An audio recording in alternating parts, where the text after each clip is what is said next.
And we are back with another episode of your favorite program, Ambassador of Change. This is the program you know inspires you to be a vehicle, a channel, and an instrument of change. Wherever you are, you don't have to be in government. You don't have to be, in parliament to bring change. God can use you at the point at which you are at. And today, I have another exciting guest on our show, somebody who I've known for a long time and I've admired, and we're excited to have her on our show. We have with us Miss Namhla Mniki. Welcome to our show, dear. Thank you so much for having me, ma'am. I'm very excited myself. I'm more excited. I'm more excited than you are. I doubt it.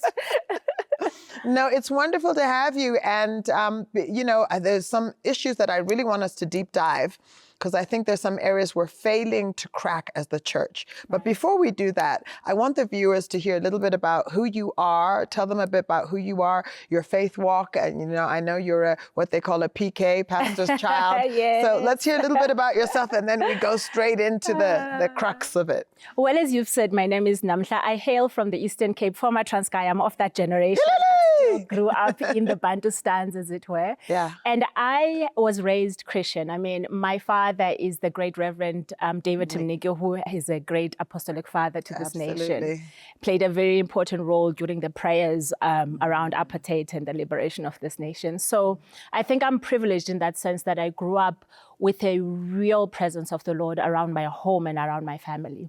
The weirdest thing, though, and the most distinct thing was that I thought I knew the Lord because I got born again when I was 9 and I started seeing visions and I started having miraculous things happening around me around that time. But as I went into my teenage years, I think I grew up in such a legalistic environment with a Christian walk that as far as I was concerned, God was the rules guy. He was the guy who beats us up if we fail to do rules stuff. over relationship. Absolutely.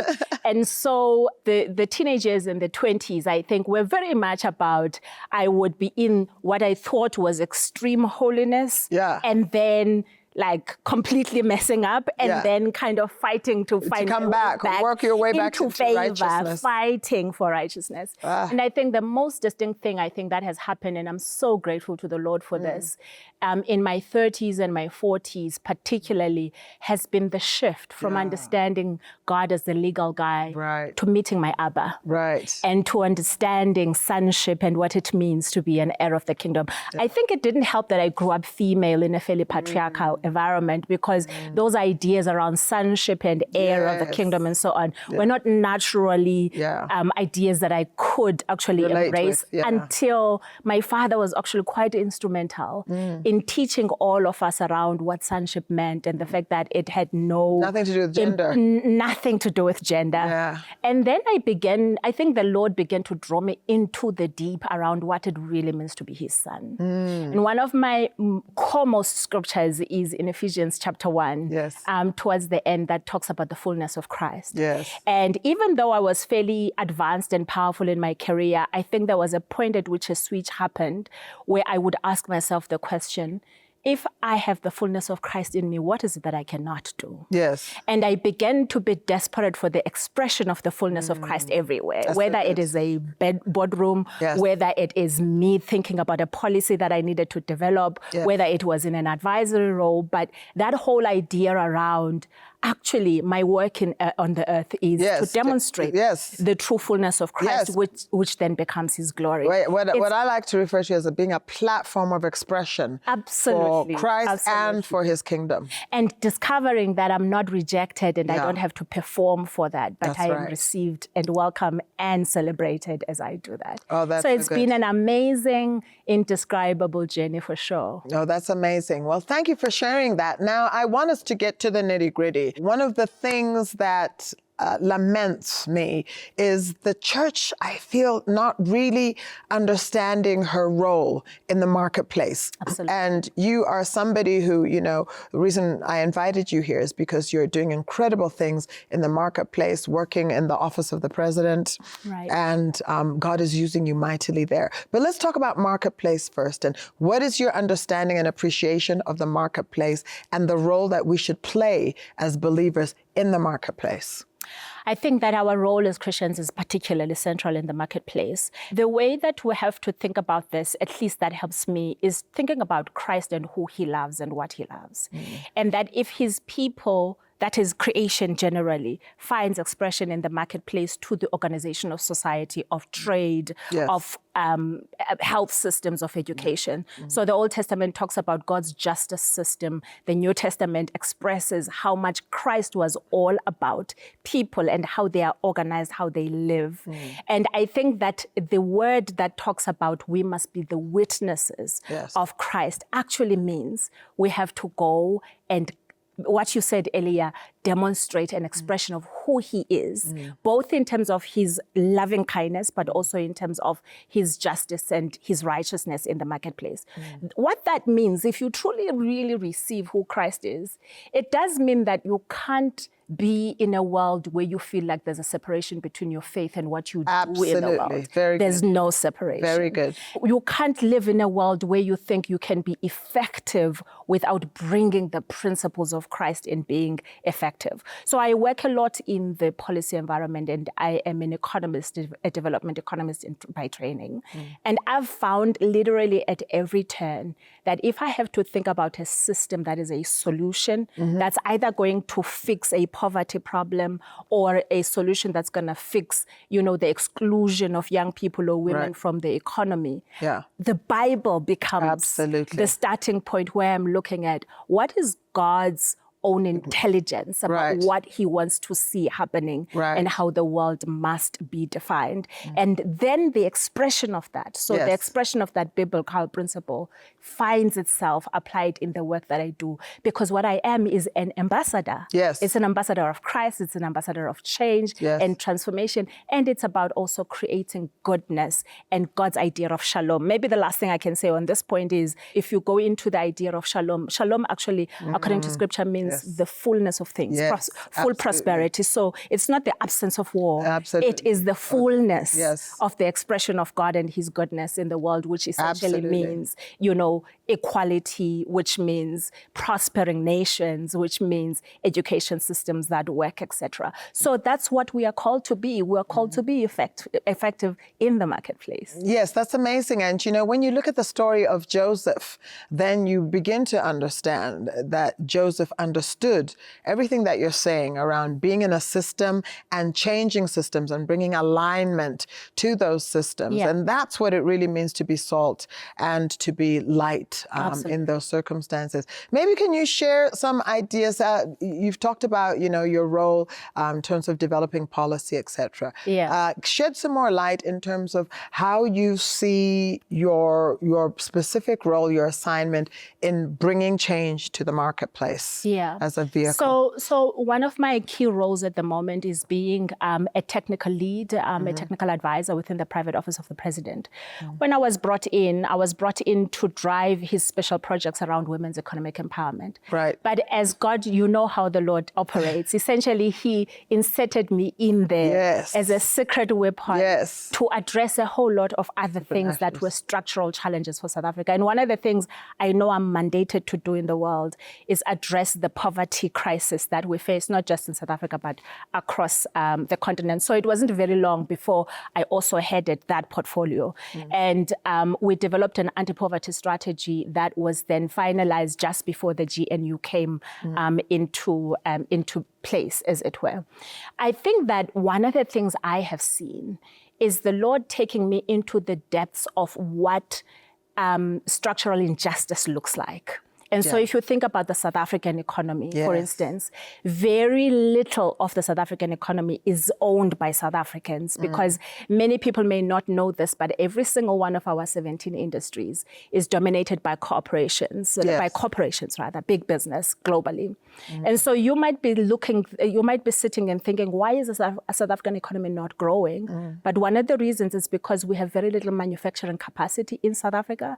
We have very little capability to be fruitful and to multiply as a people simply because of the structure. So as I began to dig into this as part of my work, the Lord began to show me how kingdom entrepreneurs should be actually positioned to address some of these structural issues but by partly uprooting what doesn't work.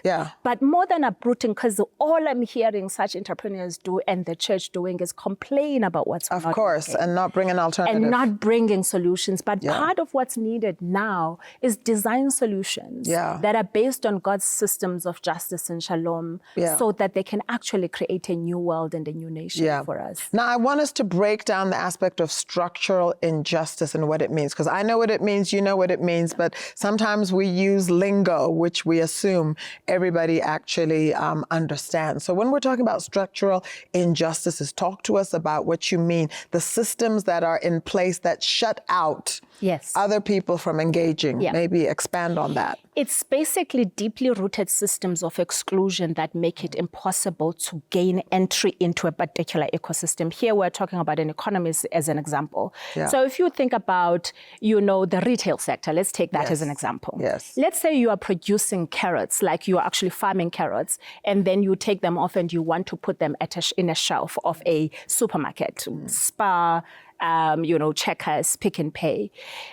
The way it is so difficult even to gain entry into that space, partly because of access to the individuals that make decisions, but also simply because of things like the standards and the requirements that are necessary, the funding that's necessary for you even to be able to pay for your product to be on the shelf, the kind of packaging, for instance, that's needed. So it's things like that that have not so much to do with the legal framework, because even when you sort out the legal framework, there's still all these other ecosystem barriers that even if you were the greatest farmer, until you can break down those ecosystem barriers, you can't go in. So somebody then needs to come in like a submarine solution bringer and say, okay, how do we begin to hold accountable the businesses that are shutting out young people?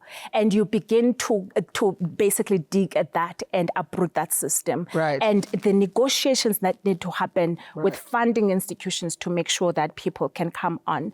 But I think more than the specific work that I am talking about, which may not be familiar to many people, it's the idea, the principle, that your full engagement, your submission to Christ is about being fully engaged in what he cares about, being fully engaged in bringing his own blueprints around the solutions, and then being fully engaged in the long-term work it takes to actually fix and rebuild a nation. So I want you to hold that thought, and we're going to come back to it after this little break. So we're going to take a couple of seconds, few minutes break, and we will be back to continue this discussion. Hello, family. I'm so glad you've been inspired by Ambassador of Change programs and episodes. And thank you for all the testimonies that you've been sending us, you've been writing to us. And I want to take this time to formally invite you. If you really love the program and you feel like you want to partner with us financially in any other way, then please make sure that you go and check our website out and be a part and a partner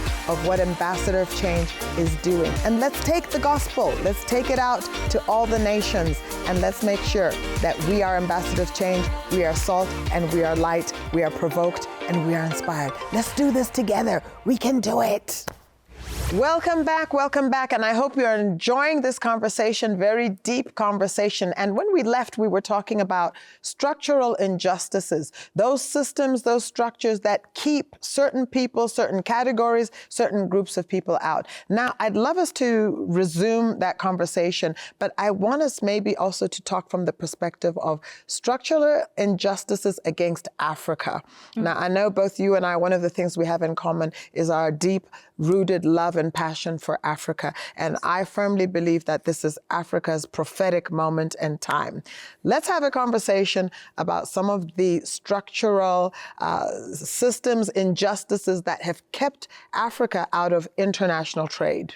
Oh, I mean, that's like a deep conversation and one that is so close to my heart. Yeah. I do think that for decades, the world has seen Africa as a resource from which to take. To draw. Without actually taking accountability for giving back and even paying their due of what Africa is worth. So if you just think about our minerals ecosystem, for instance, across the continent, if you think about the land alone and who produces food where, and the fact that tranches of African land now are owned by China, being rented over a long-term period. So we've continued to be positioned in such a way that people who are stealers could come and steal. People who take could come and take. Yeah. But for the longest time, I feel like I've used that lens of what they've done to actually make that the central part of the conversation. For me now, the central part of the conversation is, given what we know about God, given what we know about his kingdom and what he wants for Africa,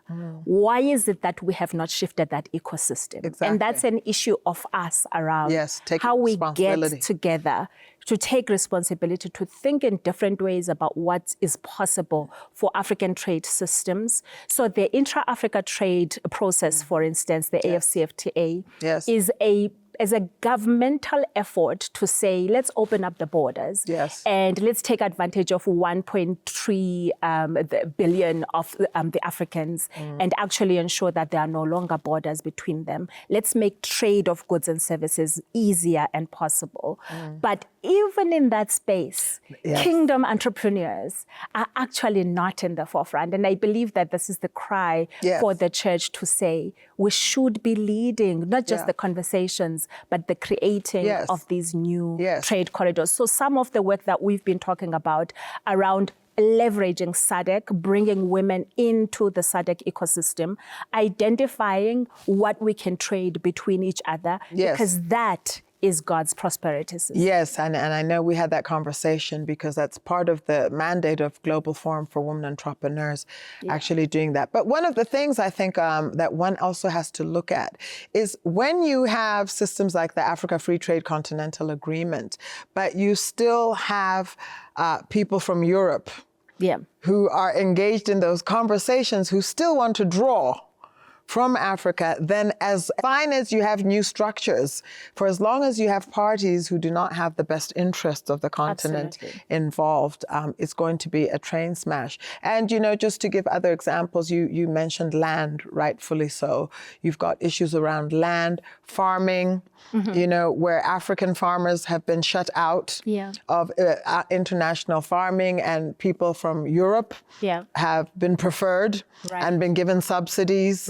Pharmaceuticals, not talking about the pharmaceutical industry, whereby many health wellness initiatives from Africa are shut out because the doors, the keys are held from outside in terms of what can actually comply or what can be treated as a healthness and wellness initiative. So what are some of the solutions? What do we need to do as Africa to move forward? So I think one of the good examples of what we need to do is already emerging. And I'm so grateful to the Lord for what's happening in Burkina Faso and the rest of West Africa, where those nations have come together quite boldly, and not necessarily because they are in an advantaged position, but quite boldly to say, France must get out. So one of the things that I talk to kingdom leaders about is, you might think that politics doesn't matter and government doesn't matter until you realize that you need strong leadership to stand against forces that actually seek to destroy us. So I think that's the very first thing.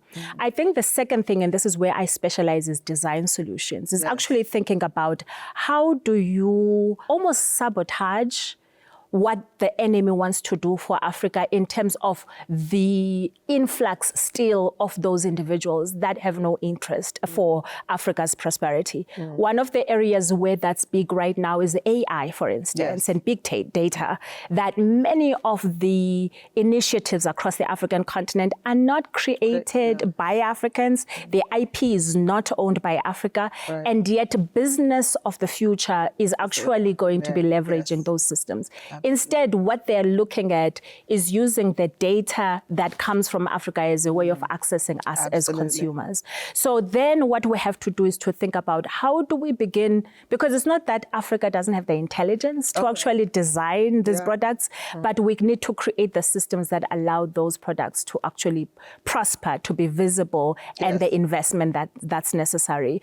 So I think that work around designing and being intentional about what do we need to shift, how do we create new solutions. And then I think a final thing, sorry, Ma, you were going to say? Yeah, I was going to say, and creation of those systems, what, as a lawyer, I'm thinking as a lawyer now, is to also patent them and copyright them, because that's one sad thing I've seen is a lot of initiatives and creative solutions that came from Africa being hijacked, captured, and capitalized on from outside. So as we think of those design solutions, from a legal perspective, it's very important to ensure that you actually patent them, you copyright them, so that you can benefit financially and otherwise, and also have the control of them. Absolutely. Absolutely. I think the other thing I was going to add is just a voice, having the right people in the right places, being as loud as possible about the fact that Africa will no longer accept injustice. We will no longer accept being undermined by systems of the world, but also we will continue to be intolerant of leaders who betray us. I think just the right language around the voice and the utterance we put on what is our expectation for our nations. The final thing maybe I'll say is that my personal passion is getting kingdom people together in the marketplace to actually be the ones that are leading the charge. So I think a lot about the mining sector, and I'm like, where are kingdom entrepreneurs who own mines? And what are you doing about lithium and gold and those kinds of things? Because I know God has an agenda for our mineral resources. So if kingdom people themselves would say, we realize the responsibility to take charge, and we will get together across the nations and will begin to provide the solutions. And I believe at that moment, the meeting of our understanding of our responsibility in the marketplace, the mandate and the anointing God has given us to do that, as well as the awakening of the church. For me, that's the revival. The revival we've been talking about is the coming together of this marketplace unction and this spiritual unction to actually demonstrate the fullness of God. Absolutely, absolutely. Now, I fully agree with you, because one of the problems or challenges, I think, from the previous revivals that happened was that they were contained within a church building. And I strongly, firmly believe that in this dispensation, this next revival will be in the marketplace. And when it's in the marketplace, it becomes what we refer to as transformational revival, because it transforms everything. The economy, it deals with issues of injustice, it deals with issues of criminality, because it's not contained in the building. Last thing I wanted to talk about is just as we close out, the time has just flown like this, but maybe just to get your comments on the issue of Botswana. We're talking about examples around Botswana, and I've been following the Botswana scenario in terms of dealing with injustices and structural injustices. And one interesting thing has been to see Botswana's journey come from a place whereby in the time of independence, when they entered into a contractual arrangement with De Beers, Botswana only owned 30% of its own diamonds. And one company actually owned 70%. But on the last renewal of the contract, it's completely changed. And not only did that happen, where Botswana now owns the majority of her own diamonds, but they moved the capital. The capital was in London.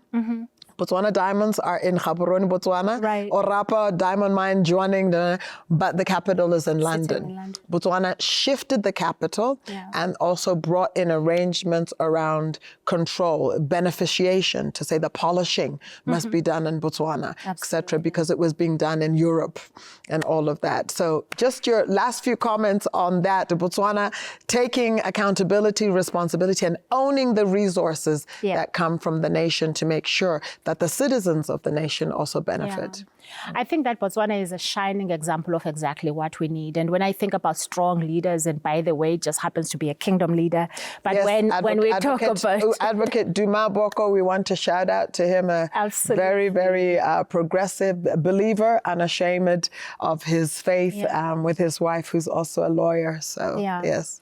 And I think that as they are progressing to increasingly own their resources, one of the things that is in my prayer is around how then we ensure that we are creating almost a new way of the economy. What does beneficiation for citizens look like? And how do we create an ecosystem that actually truly goes back to, the rightful owners of the resources of Botswana? I'm hoping that South Africa and the rest of the African nations actually can take a lead from that to say, first, our resources back, including the capitalization as well as the beneficiation, but also then let's create an inclusive economy that helps our nation to grow. Absolutely. And Botswana made it a point to make sure that certain things were free. Free education, free health care, to the extent that even some foreigners crossed the border to access the free health care. So indeed, a shining example, Botswana. We're praying for you. In our last 1 minute, what do you want to leave our viewers with? Speak to somebody out there and leave a last word of encouragement. I think my particular message is going to be to particularly Christians in the marketplace who understand that they are the sons and heirs of the kingdom. Never doubt that the Lord has sent you into the marketplace for a reason, but it's time now to fully own the power that is the resurrected Jesus Christ and actually demonstrate that. So it's not enough that you're a lawyer or, a pharmacist, but bring the ecosystem, bring the systems of Christ into that environment. And at that point, I believe we'll begin to see a shifting nation. Wow. So thank you. You heard it here on Ambassador of Change. Africa, Genako, it's your time. And Marketplace is the place to be. You are a Joseph. You are a Daniel in Babylon. God has put you there. Don't take yourself out there. Don't compromise. Go out there, be a shining light, be salt, flavor the place. And let's make sure that we are used as vessels, instruments, and channels of change in the marketplace. God richly bless you. I hope you enjoyed this segment, and make sure you share with others. Reach us on our social media platforms, my Facebook page, our Instagram, TikTok. Make sure you engage with us. We love you.